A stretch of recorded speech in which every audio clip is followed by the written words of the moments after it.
rock bottom for me was being homeless. And I know everybody has a different way that they perceive homelessness. And my version of homelessness wasn't nearly as bad as like the homelessness that you see on TV. Like, I'm perfectly aware of that. I had my son, of course, was in this domestically violent relationship where the person was suffering from like mental illness, instabilities.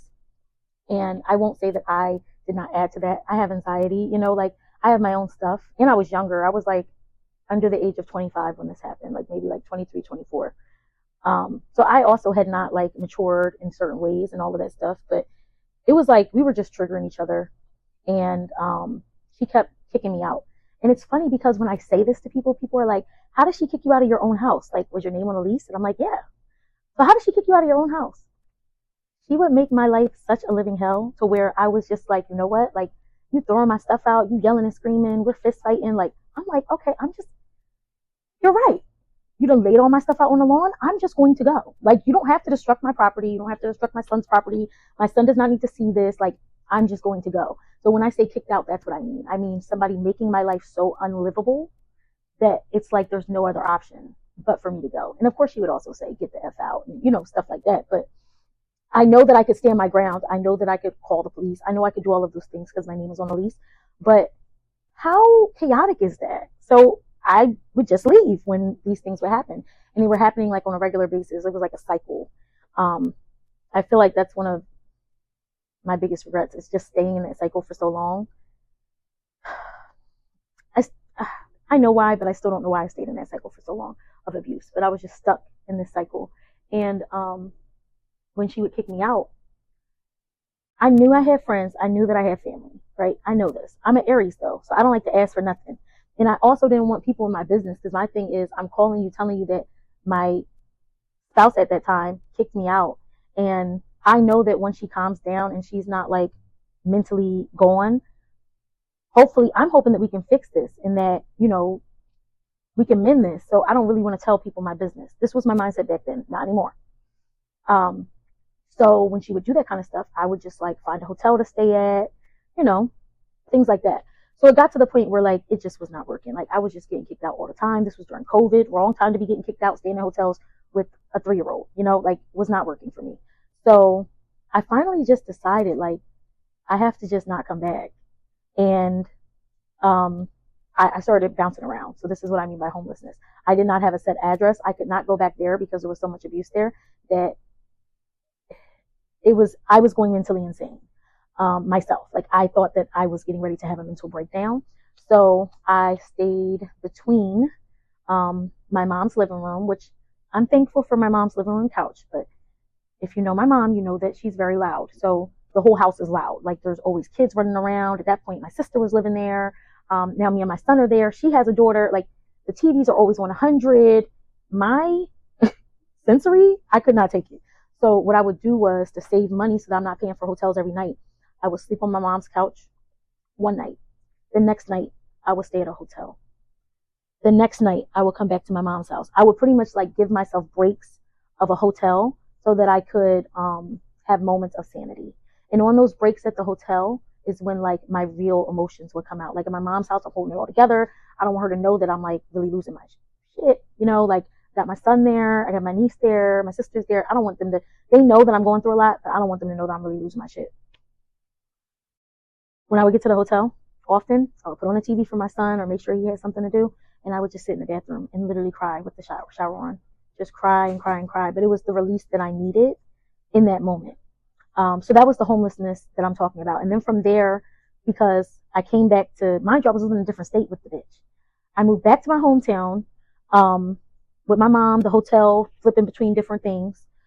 She threw out all my stuff, so still to this day, it's stuff that I would just never have from that period of time, unfortunately.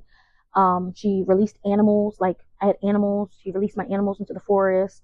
Only one animal I got back because she was microchipped, but the rest of them are just released somewhere in the wild. Who knows? There might be a Ninja Turtle out there somewhere. And yeah, that was a really, really tough time in my life. How I got out of homelessness was, I think I was doing that for about a month, like just between my mom's house and hotels. And then I saved up enough money because I was able to, hustle my behind off for like doing hair. I've always been a hustler, so that's never been a problem. It was just hard during COVID. We had to do things a little bit differently. So once I got enough money, I actually just paid for an extended stay Airbnb. So that extended stay Airbnb, I rented out for 2 months. And for 2 months, it was like our own little apartment. It was someone living at the top, big house at the top, and then their basement was made into like a full efficiency, with a separate room. It had a kitchen. You could cook on a stove, whole 9 yards. I was like, perfect.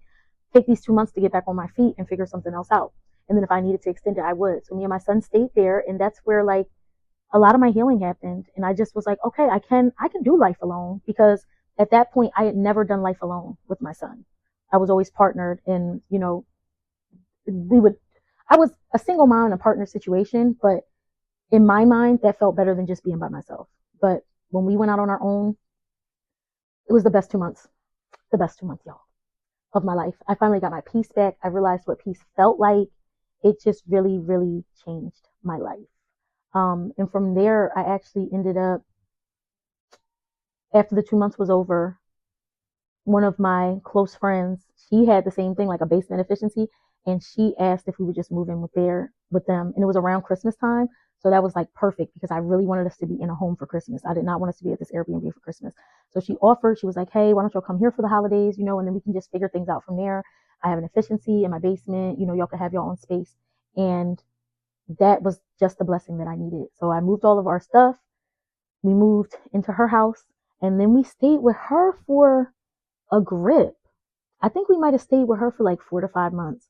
Another best 4 to 5 months of my life. Like, this time where I was alone was really some of the best time. And I needed it so bad. I needed it so bad. I didn't know how bad that I needed to be alone, but it was so good for me. It got me out of codependency. And that was something that I struggled with for a long time, was just constantly feeling like I needed to be with somebody or be.